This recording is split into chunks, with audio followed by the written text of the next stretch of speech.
Hello everyone, मैंने एक series start किया है। इस सीरीज़ में मैंने सारी 10 ईयर्स की प्रीलिम्स क्वेश्चन इन कर दूंगा, उसका एनालिसिस करूंगा और एवरी टॉपिक जो प्रीलिम्स की इम्पोर्टेंट है उस टॉपिक को डिटेल्स में डिस्कस भी कर लूँगा। इस और 20 जनवरी में 20 जनवरी इतना ही टाइम होगा। 20 जनवरी इस अराउंड इस टाइम के अंदर ही मैंने एक वर्क कंप्लीट हो जाएगा। That's mean total syllabus revision with PYQ। सो मैंने ऑलरेडी 2 क्लास ले लिया है। पिछली क्लास में मैंने डिस्कस किया प्रीलिम्स की 9 क्वेश्चंस और देन मैंने इसका टॉपिक भी दूसरी क्लास में डिस्कस किया। सो अब पहली क्लास दैट्स मीन टॉपिक को फिर से रिविजन करती हूँ कि एटमॉस्फेयर में क्या था। एटमॉस्फेयर जो अर्थ की सराउंडिंग्स में क्लियर है उसको एटमॉस्फेयर बोलती है। और एटमॉस्फेयर की इम्पोर्टेंस जो है वो एक्सटर्नल इम्पोर्टेंस और internal importance. Internal that's mean green house gas hills green house gas जो रेडिएट नहीं हो पाती है इन स्पेस, वो हमारा अर्थ को वार्म रखती है और बाहर से जो मीटियोर्स है उसको जला देती है, स्पेशली मेसोस्फीयर में और अल्ट्रावायलेट रे से हमको प्रोटेक्ट करती है। ओजोनोस्फीयर जो स्ट्रेटोस्फीयर में रहती है। ओके, ये इम्पोर्टेंट। और जो प्रोडक्ट है वो volcanic ash matters, hot springs hot spring redistribution of biosphere and chemical breakdown of matters. और कंपोजिशन में जो है वो ऑक्सीजन और नाइट्रोजन दोनों मिल के 99% स्पेस कवर करती है। और सॉलिड और liquid particles collectively aerosol making करती है। सॉलिड और liquid particle collectively aerosol making करती है, उसको एरोसॉल बोलती है। और 99% ओके 99% सी सॉलिड और 99% नाइट्रोजन ऑक्सीजन मिलके क्रिएट करती है क्लीन और dry air. Oxygen constitutes 21%,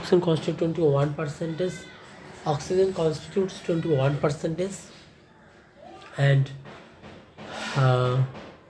oxygen और carbon dioxide up to 90 oxygen carbon dioxide water vapour up to 90 kilometre तक ही मिलती है। और ऑक्सीजन हमारा इनहेल के लिए यूज़ होता है। ओके, और nitrogen combustions of and dilute oxygen के लिए हेल्प करती है। और देन आया वाटर वेपर टेम्परेचर के ऊपर डिपेंड करते हैं। 90% वाटर वेपर्स 5 के अप टू 5 के तक ही मिलती है। और रिमेन 10% एबव 5 के से 90 के तक मिलती है। ओके, 90 के तक मिलती है। और आर्गन जो है वो इम्पोर्टेंट गैस विथ कॉन्स्टिट्यूट 0.9%। और ओजोन लेयर जो स्ट्रेटोस्फीयर में रहती है, स्ट्रेटोस्फीयर की लोअर पार्ट में जिसका थिकनेस 20 to 25 के और अपर हायर ऑल्टीट्यूड में फॉर्म होता है और ट्रांसफर होता है डाउनवर्ड में। Protect from the harmful UV radiation से प्रोटेक्ट होता है। और अदर्स गैस में रहती है neon helium hydrogen xenon krypton और मीथेन। और पार्टिकुलर मैटर जो है consist of sand particle weather rock volcanic ash pollen grain smaller organism soot ocean salt fragment of meteors help in the absorbing, reflecting and the scattering of solar radiation. Scattering of the solar radiation. Salt particle become hygroscopic. Okay, so matter particle absorbing में, reflecting में और और scattering और solar radiation में help करती है, और जाइरो और hygroscopic solve particle hygroscopic nuclear रहते हैं जो हेल्प करते हैं वाटर ड्रॉप को फॉर्मेशन करने में। जन हो गया layer of the atmosphere 6 layers based on temperature and based on composition to homogeneous or heterogeneous, that's mean uniform density up to uniform density up to 80 km and heterogeneous non-uniform density based on the molecular mass in the layer, mainly nitrogen and oxygen, then helium, then hydrogen. Okay, और स्पेक्ट्रोस्फीयर बोलते हैं जो non uniform है। और troposphere में height increase होगा तो temperature decrease होगा, स्ट्रेटोस्फीयर टेम्परेचर इंक्रीज होगा, जो टेम्परेचर इंक्रीज होगा। ओके, एंड देन आएगा मेसोस्फीयर जो टेम्परेचर डिक्रीज होगा, most coldest layer of the atmosphere, and then thermosphere temperature increase होगा, देन एक्सोस्फीयर टेम्परेचर डिक्रीज हो जाएगा। So every weather phenomena happen in the troposphere, troposphere की इकोटर्मिक thickness 18 किमी और 8 किमी पोलर में, और 8 किमी पोलर में, और stratosphere up to 5 kilometre, thermosphere up to mesosphere up to okay up to 50 से 80 किलोमीटर, और देन आएगा थर्मोस्फीयर 80 से 400 किलोमीटर, देन आएगा एक्सोस्फीयर बियॉन्ड 400 किलोमीटर। ट्रोपोस्फीयर जो है, ट्रोपोस्फीयर हो गया, अभी तक हो गया। ओके, ट्रोपोस्फीयर की और एक बात जो है, दो separation between troposphere and stratosphere के बीच में जिसमें सेपरेशन, उसको ट्रोपोपॉज बोलती है। Separation between troposphere and stratosphere के बीच में ट्रोपोपॉज, और स्ट्रेटोस्फीयर और मेसोस्फीयर के बीच में स्ट्रेटोपॉज, और मेसोस्फीयर और थर्मोस्फीयर के बीच में मेसोपॉज और थर्मोस्फीयर, एक्सोस्फीयर इसमें नहीं है यहाँ पर। और देन आएगा स्ट्रेटोस्फीयर में ओजोन लेयर, जो लोअर पार्ट ऑफ स्ट्रेटोस्फीयर, और आयरोस्फीयर जो रहती है वो थर्मोस्फीयर में रहती है। ओके, और stratosphere highest maximum temperature in summer at pole region, okay, at pole region, और stratosphere में free from clouds and associated weather phenomena, ideas for flying aeroplanes. Cirrus clouds are formed with lower levels, हो गया। और thermosphere जो है, वो thermosphere की जो बात है यहाँ पर, थर्मोस्फीयर की जो बात है यहाँ पर 80 से 400 kilometre, that's mean temperature increase होता है, बिकॉज जो अल्ट्रावायलेट रेडिएशन यहाँ पर एब्जॉर्ब होती है। ओके, यहाँ पर इस लेयर एब्जॉर्ब करती है, इसलिए टेम्परेचर इंक्रीज हो जाता है। और international space station as others orbitals present here, or Kármán line located at the altitude of 100 km, border between Earth's atmosphere and outer space. This is the border between the Earth atmosphere and the outer space की border Kármán line बोलती है। और आयरोस्फीयर यहाँ पर present रहती है। This ionosphere reflect the radiations and send back to the earth, हो गया। और मेसोस्फीयर की जो बात है, मेसोस्फीयर हो गया। ओके, एक्सोस्फीयर की जो बात है, और एक बात मेसोस्फीयर जो है वो 50 से 80 में यहाँ पर मोस्ट कोल्डेस्ट, ओके, हुआ। और water vapour sublimated into polar mesospheric noctilucent clouds, polar mesophilic noctical clouds, and most of the meteors burn up these layers. Mesosphere तक आते आते मोस्ट ऑफ मेटेरियल्स बर्न होते हैं। एक्सोस्फीयर जो है वो beyond 400 kilometre, that's temperature of the particles reach up to is up to 100 kilometers. 100 1000 degrees Celsius. Temperature of the particle is 1000 degrees Celsius. 1000 degrees Celsius, and temperature feels cloud, and air is extremely reflected. Air here is extremely reflected above the ionosphere and extended to 400 kilometers. 400 kilometers. High temperature of the air particle but less dense, so temperature reduces with higher height. High temperature of the air particle high temperature particle but less dense density, so temperature reduced with height.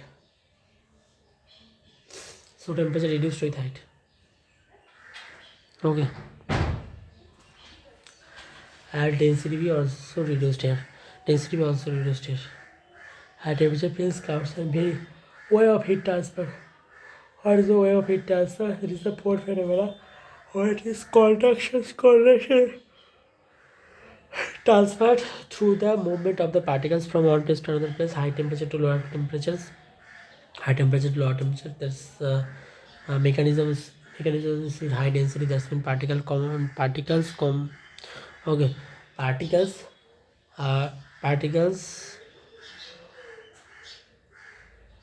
एक ही reason पे बहुत सारा density में रहती है, और इसलिए एक पार्टिकल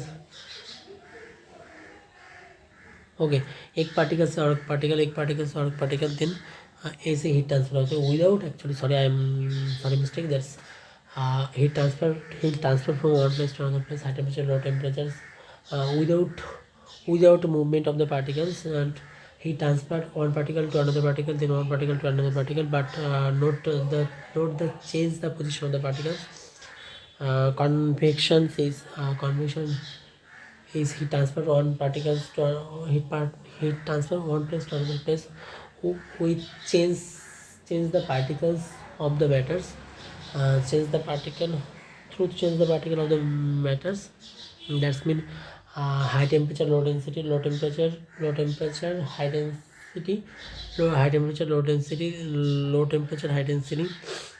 density. So हो गया. और एडवेक्शन जो होती है वो हॉरिजॉन्टल मूवमेंट ऑफ एयर और वाटर, ऐसे हॉरिजॉन्टली इवन हॉरिजॉन्टली एक पार्टिकल एक वन प्लेस से अनदर प्लेस में मूवमेंट होता है, तो उसका हॉरिजॉन्टल मूवमेंट बोलती हैं. तो हॉरिजॉन्टल मूवमेंट से ही टेम्परेचर इंक्रीज और टेम्परेचर डिक्रीज होता है, टेम्परेचर की डिस्ट्रीब्यूशन होता है और हीट ट्रांसफर होता है, उसका एडवेक्शन बोलती है. और एडवेक्शन से आएगा next radiation electromagnetic waves radiations. need a medium, but without need a medium can we travel in vacuums. Okay. Or heat and temperature. Interaction of insolations with the atmosphere. Interaction of the insolation with the atmosphere and the earth's surface creates heat, which is measured in the term of temperature. Interaction of the insolation with the atmosphere. Interaction of the insolation with the atmosphere and earth's surface creates heat, which is measured in terms of the temperature. Okay, क्या बोले मैंने? interaction of insolations.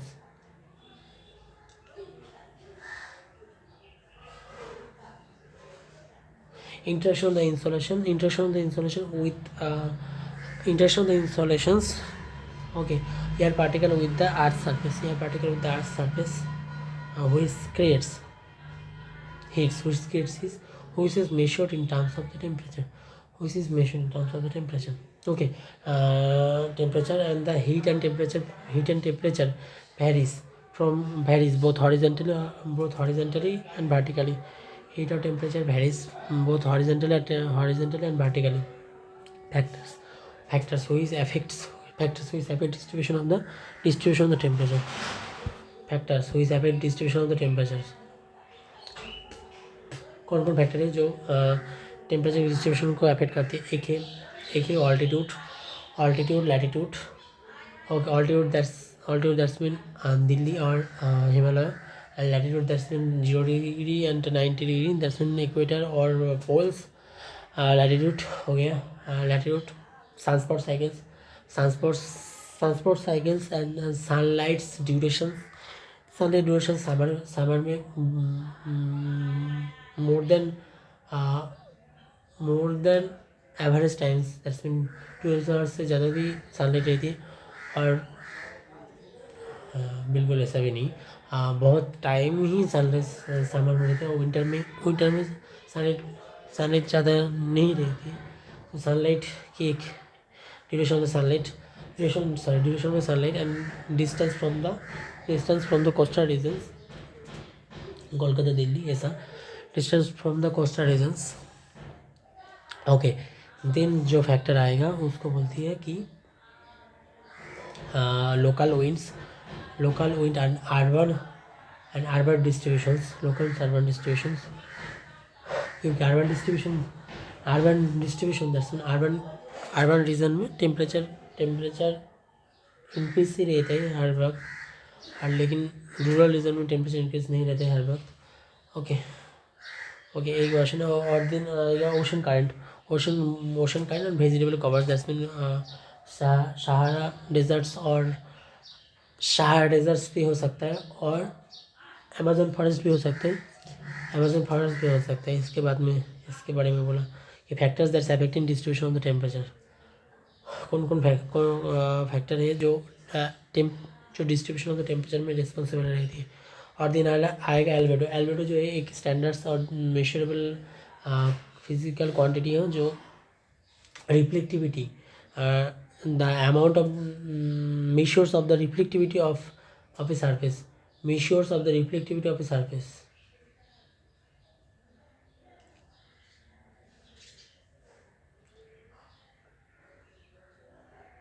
Okay, क्या बोला मैंने, measures of the reflectivity of a surface,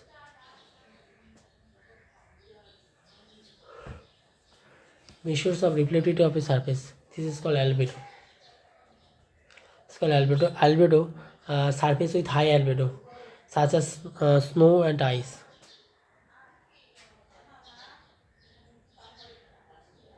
Okay, surface with high albedo such as snow and ice, that means snow और ice से ice की जो albedo, snow and ice, surface with high albedo में जो रहता है उसको हाई एल्बेडो बोलते हैं, जैसे स्नो एंड आइस। ओके, हम और वेट, मैंने बोल दिया कि अगर रिफ्लेक्टिविटी ज़्यादा होगा तो एल्बेडो ज़्यादा होगा तो दैट्स मीन टेम्परेचर रिड्यूस होगा, जैसे कोल्ड और आइस आ जाएगा उसको बोलते हैं हाई एल्बेडो। अगर रिफ्लेक्टिविटी रिड्यूस होगा तो रिफ्लेक्टिविटी रिड्यूस होगा। ओके, अगर रिफ्लेक्टिविटी रिड्यूस होगा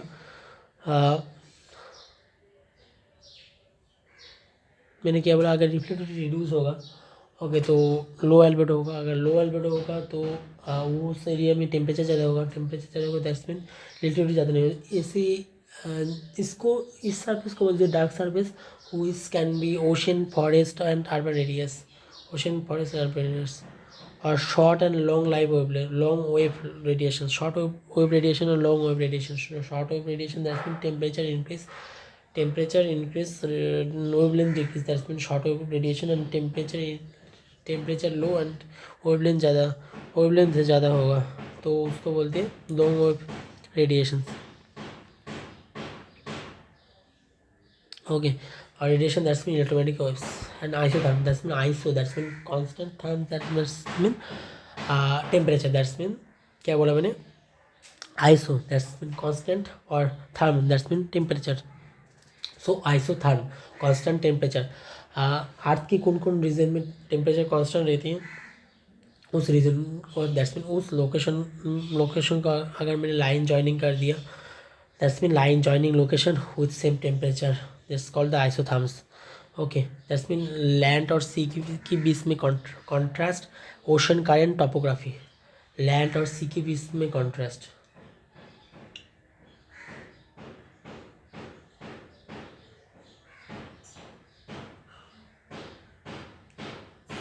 क्या बोला मैंने, लैंड और सी के बीच की जो कॉन्ट्रास्ट है उस कॉन्ट्रास्ट की बात बोल रही है।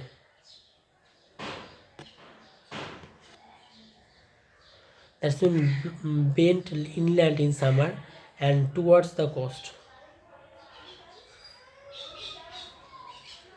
Okay, bent inland in summer and towards the coast in winter.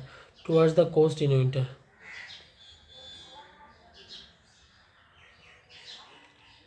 Land sea contrast, that's mean bent inland in summer. Inland in summer and towards the coast in winter. Towards the coast in winter. Okay कि land सी contrast होती है, land सी contrast में एक बात है, और ocean current and then आएगा topography. Okay अगर तुम देखोगे कि लैंड सी कॉन्ट्रास्ट की जो बात आएगा, लैंड सी कॉन्ट्रास्ट, सो क्या बोला मैंने यहाँ पर, समर रीजन और विंटर सीजन. समर सीजन में इस लाइन इनलैंड की तरफ बेंड होती है, और विंटर सेशन में ये लाइन कोस्ट की में पेंट होती है. ओके कोस्ट एरिया में पेंट होती है. सो हो गया. और देन आएगा, ओके देन आएगा तुम अगर देखोगे कि जुलाई टाइम्स, दैट्स मीन अगर जुलाई टाइम्स देखोगे तो समर सेशन में लैंड में रहती है, लैंड जो वो land area. Okay summer session में land area north, okay land में नॉर्थ और ओशन में साउथ. और अगर विंटर सेशन आएगा तो लैंड में आएगा साउथ और ओशन में आएगा नॉर्थ. ओके ओशन में आएगा नॉर्थ. तो जनवरी. ओके पे आई क्यों था एक question.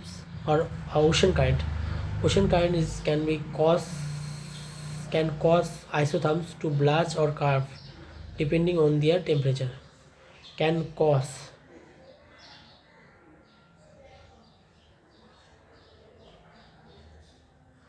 ocean current can cause,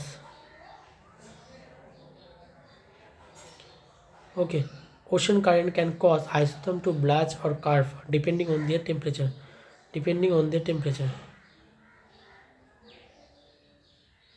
Okay can cause isotherm to bulge or curve depending on their temperature.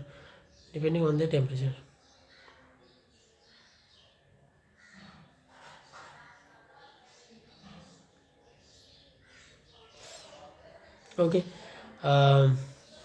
इस क्वेश्चन का है. टोपोग्राफी जैसे माउंटेन कैन ब्लॉक और channel the air masses.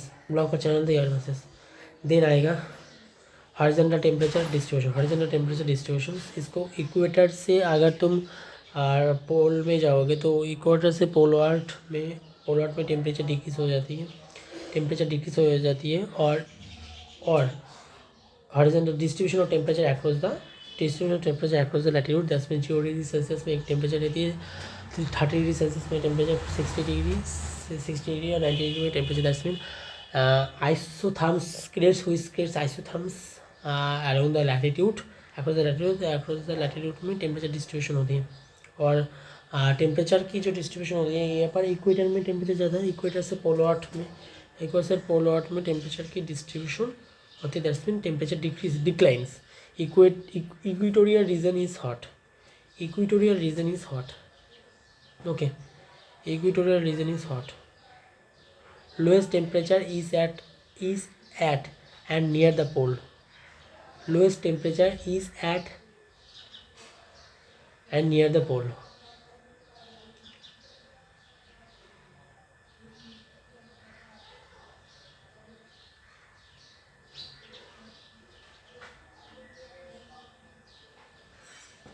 Lowest temperature is at and near the pole.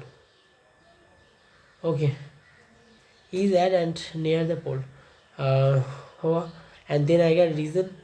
और एक बात, energy surplus, energy deficit and mid latitude and heat budget. Energy surplus that's mean region with the equator and 40 degree north to 40 degree south latitude. Region within the equator and 40 degree north to 40 degree north and south latitude.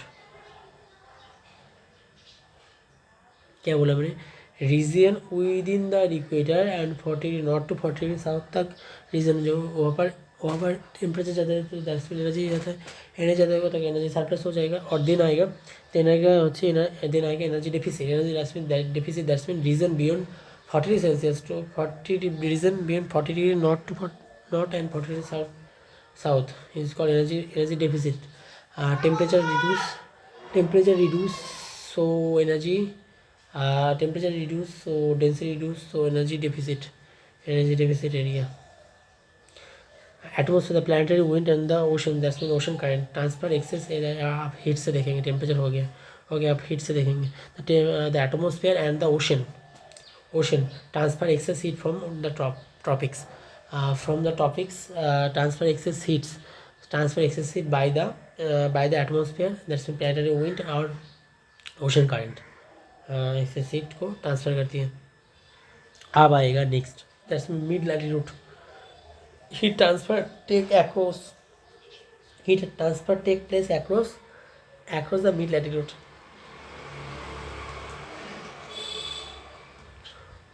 Okay, heat transfer take place across the mid latitude. Heat transfer take place across the mid latitude, that's mean 30 degree to 50 degree, 30 degree to 50 degree. Okay, heat budget, that's mean what is the heat budget? Heat budget is amount of insolations and terrestrial radiations. अगर lambda decrease होगा तो temperature क्या होगा? Increase होगा. Lambda decrease हो जाएगा तो temperature increase हो जाएगा. तो इसमें अर्थ इंसोलेशंस इनपुट, अगर लैम्डा इंक्रीज होगा तो टेम्परेचर भी डिक्रीज हो जाएगा. That's mean radiates terrestrial radiations, that's mean heat budget.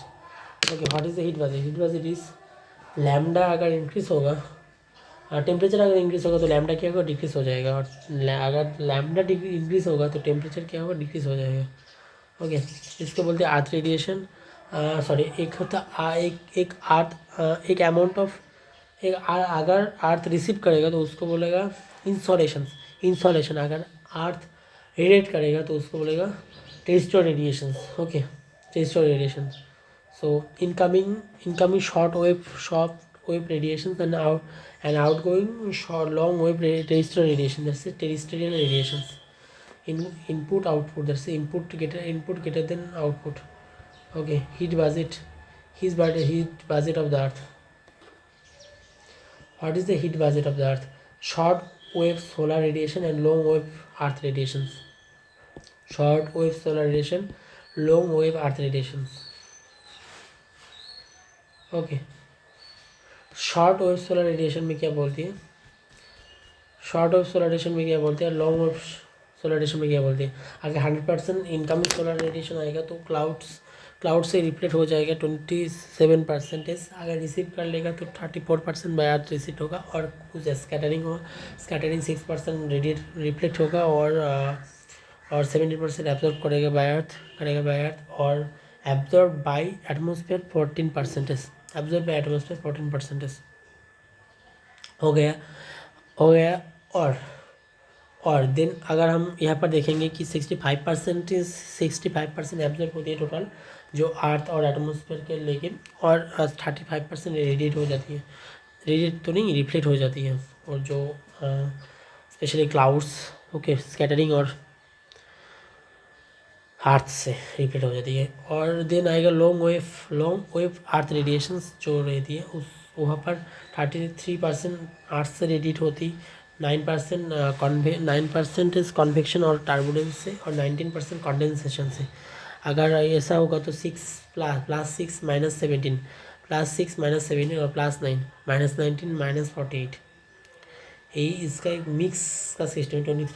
23 9 19 से 41, 6 9 19 से 24 और 17 48 से आएगा 65.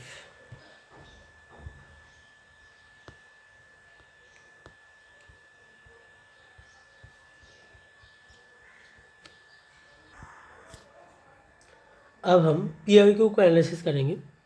पहले 3 PIQ देखेंगे प्रीलिम्स की. ओके, और 1 मेंस की क्वेश्चन देखेंगे. डन. चलो देखते हैं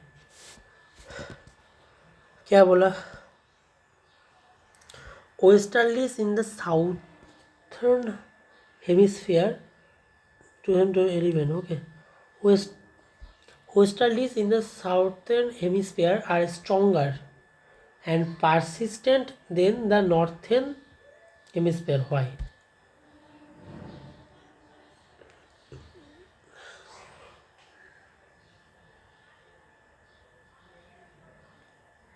ओके सो साउथर्न हेमिस्फीयर की बात बोली, मेरी अर्थ की साउथर्न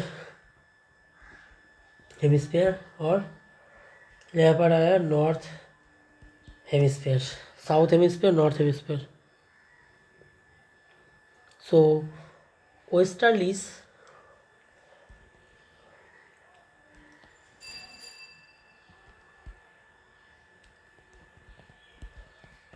वेस्टर्लीज की जो बात आएगा जब in the southern hemisphere,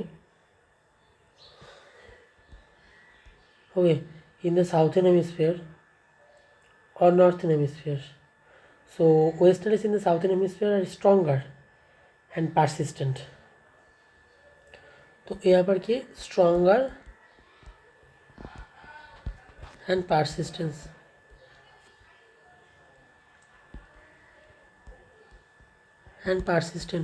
stronger and persistent than in the northern hemisphere. Okay, then in the northern hemisphere, stronger and persistent in northern hemisphere. So यही क्वेश्चन. तो देन क्या बोला, वाई, क्यों ऐसा होता है. ओके, क्वेश्चन समझ में आया क्या बोला. तो नॉर्थर्न हेमिस्फीयर साउथर्न हेमिस्फीयर, तो वेस्टर्लीज जो है वो स्ट्रॉन्गर और पार्सिस्टेंट होते हैं साउथर्न हेमिस्फीयर में. क्यों, चलो देखती हूँ क्यों. The southern hemisphere are less landmass as compared to the northern hemisphere. क्यों, क्योंकि साउथर्न हेमिस्फीयर में okay land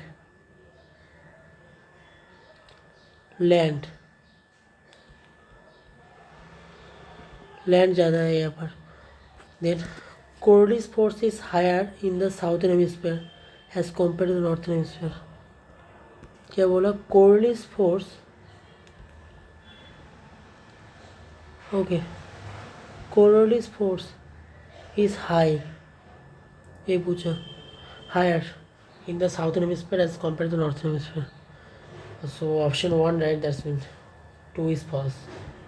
So Coriolis force is less in the southern hemisphere, इसलिए ओके, इसलिए इन द साउथर्न हेमिस्फीयर. इसलिए तो क्या होगा, पहली बात तो ये ज़्यादा नहीं है, ऐसा कोई रीज़न नहीं है.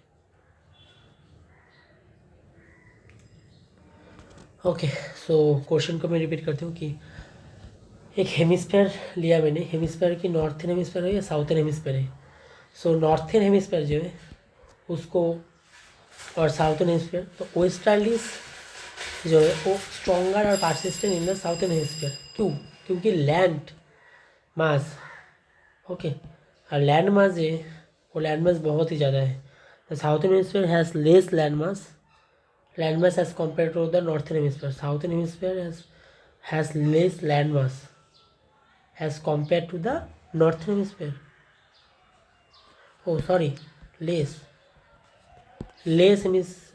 land mass as compared to the northern hemisphere. तो यहाँ पर साउथर्न में लैंड मास लेस है और इसलिए वेस्टर्लीज बहुत ही ज़्यादा मिलती है यहाँ पर. ओके, इसलिए वेस्टर्लीज बहुत ज़्यादा मिलती है यहाँ पर. साउथर्न हेमिस्फीयर में लैंड लेस है, इसलिए वेस्टर्लीज यहाँ पर बहुत ज़्यादा मिलती है. क्वेश्चन चाहिए. Okay, then Coriolis force, okay, Coriolis force यहाँ पर बहुत ही ज़्यादा नहीं है, इसलिए कोर्लिस फोर्स साउथर्न हेमिस्फीयर में बहुत ज़्यादा नहीं है, इसलिए यहाँ पर वेस्टर्लीज मिलती है. ओके डन, ऐसा ही क्वेश्चन पूछा था.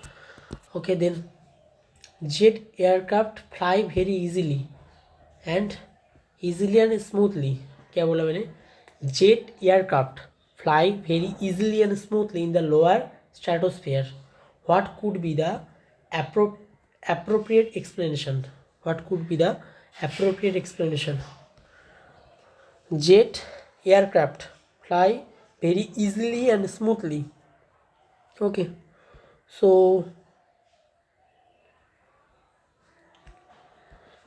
jet aircraft fly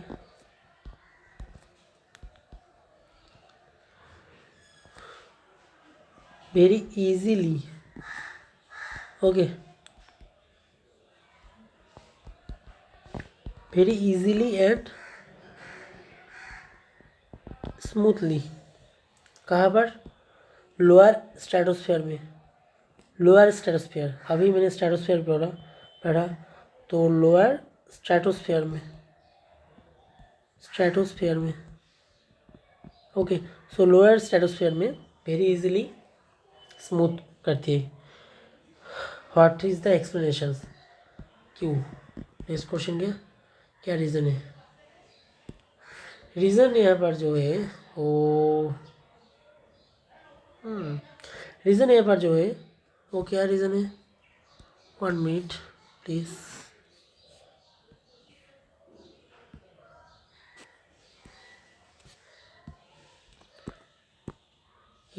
थोड़ी सी चेंज करना पड़ेगा.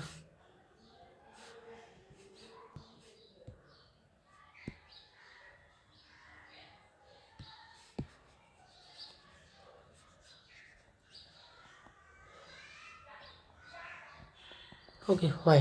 आप बोलो आंसर. क्या आंसर पूछा है? देयर आर नो क्लाउड्स और water vapour in the lower stratosphere. हाँ, okay. There are no vertical wind in the lower stratosphere. हाँ हाँ, बिल्कुल. अभी मैंने पढ़ा. Both. Option C answer. Okay, so question क्या था? क्वेश्चन था jet aircraft fly very easily and smoothly at the lower stratosphere. Jet aircraft fly very easily and smoothly at the lower stratosphere. यहाँ पर क्वेश्चन पूछा कि why. क्योंकि no cloud and water vapour in the lower stratosphere. Okay,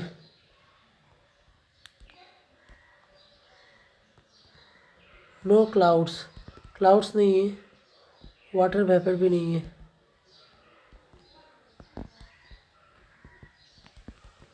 water vapour भी नहीं है lower stratosphere में. हाँ बिल्कुल. And then vertical winds.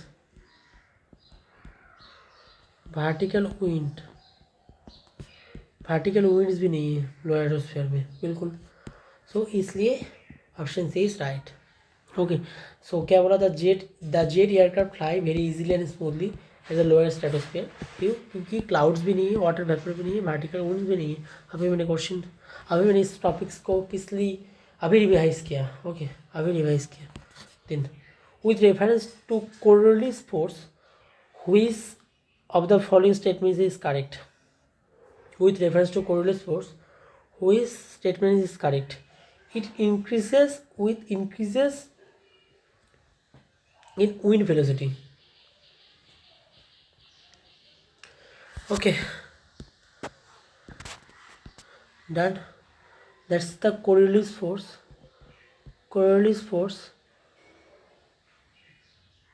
Okay, तो कोरियोलिस फोर्स के लिए क्या बोला? It increases with increase in wind velocity. So Coriolis force increase होगा जब इंक्रीज होगा विंड का वेलोसिटी. ओके, विंड वेलोसिटी अगर इंक्रीज होगा तो कोरियोलिस फोर्स भी इंक्रीज हो जाएगा. देन इट्स मैक्सिमम एट पोल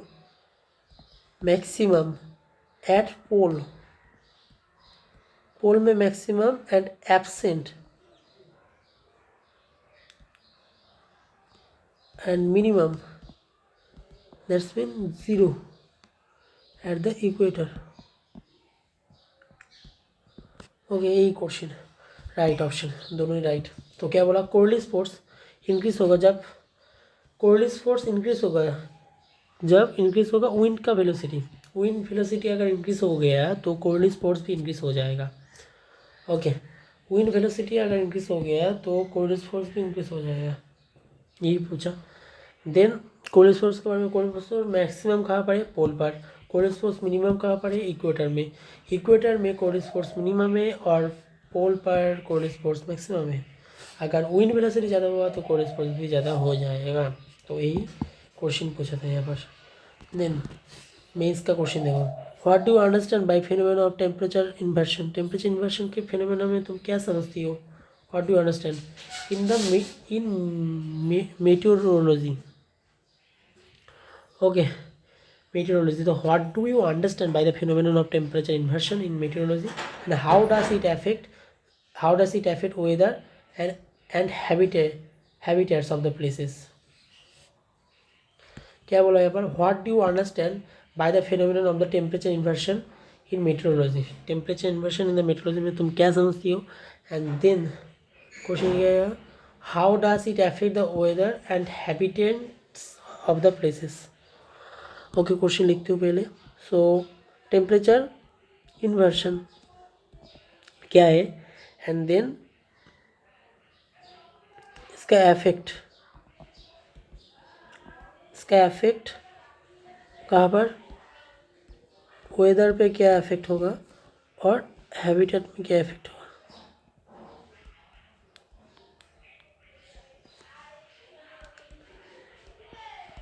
ओके, वेदर पे क्या इफेक्ट होगा और हैबिटेट्स में क्या इफेक्ट होगा, यही पूछा।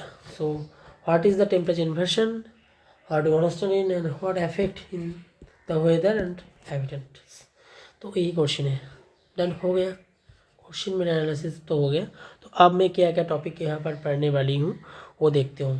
पहले टेम्परेचर इन्वर्शन, पहले टॉपिक देखो, टेम्परेचर इन्वर्शन पहली टॉपिक, टेम्परेचर इन्वर्शन। देन आएगा pollution dome effect, okay, heat dome effect,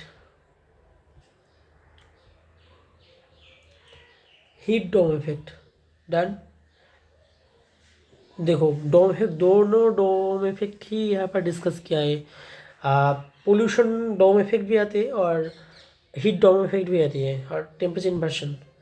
then आएगा air pressure and pressure belts, so air pressure और pressure belt, okay. And then आएगा winds, factor affecting their movement, type of wind, planetary wind and the tricellular meridional circulations.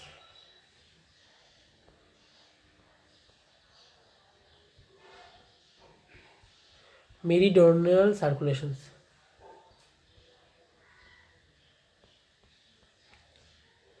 क्या हुआ, पहले temperature inversion, that's mean जो temperature अगर मैंने देखा कि इंक्रीज होता है तो टेम्परेचर क्या होगा, डिक्रीज हो जाएगा, तो इन्वर्शन आ गया। पोल्यूशन डोम इफेक्ट, सो एक पोल्यूशन के लिए एक डोम क्रिएट हो जाएगा यह ऐसा, वो पोल्यूशन डोम इफेक्ट के बारे में बताया। देन हीट डोम इफेक्ट, ऐसे ही डोम क्रिएट होगा तो वहाँ पर हीट रहेगा तो उसको बोलते हैं heat dome effect, pollution dome effect, heat dome effect, temperature inversion. Then आएगा air pressure pressure belt, 0 degree, 0 degree में, 30 डिग्री में, ये बार देखो 0 डिग्री में, 30 डिग्री में, और यहाँ पर जो बेल्ट इफेक्ट है ना, तो उस बेल्ट इफेक्ट के बारे में बता रहे, high pressure, low pressure, okay. तो वही बेल्ट इफेक्ट की बातें मैं बता, air pressure belt effect. And then winds, then wind के बारे में आएगा। पहले टेम्परेचर इन्वर्शन देखा, तो देन डोम इफेक्ट को pollution, heat, and then air pressure और प्रेशर बेल्ट्स, एंड देन आएगा विंड फैक्टर देयर मूवमेंट, कौन कौन मूवमेंट होता है यहाँ पर, type of winds, what type of wind, and the planetary winds and tricellular meridional